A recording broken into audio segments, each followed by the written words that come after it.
All right, folks, let's talk about just war in the Bhagavad-Gita.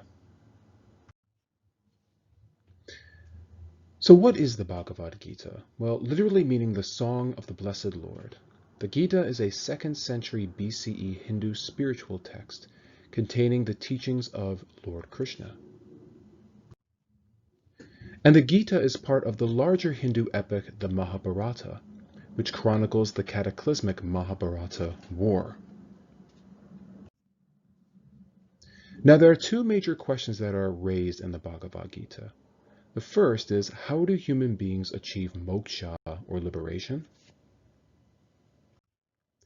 And the second question, which is a bit more relevant to us, is fighting in a war considered dharma, or righteous, or adharma, or unrighteous? So this is kind of like the Hindu version of, is there such a thing as a just war? And what we're going to find when we read the Gita text is that the question of moksha and the question of just war are actually linked. Now let's go over some context to kind of help you to address the discussion forum this week. So the Mahabharata war is fought between two ruling families who are actually related to one another, the Kaurava and the Pandava. And just to keep things simple, the Kaurava will kind of consider the bad guys and the Pandava are the good guys. And the Kaurava are the bad guys in quotes because they tricked the eldest Pandava brother into relinquishing the kingdom for 30 years. And when the Pandavas returned from their 30-year exile to reclaim their throne, the Kaurava refused to give it back.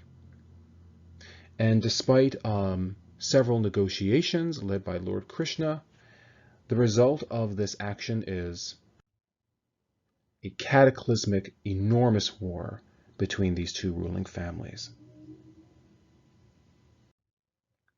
Now again, for the sake of context, let's talk about the major characters in the Gita.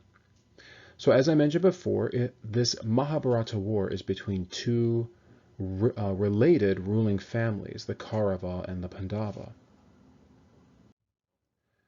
So we have the two kings, Dhritarashtra and Pandu.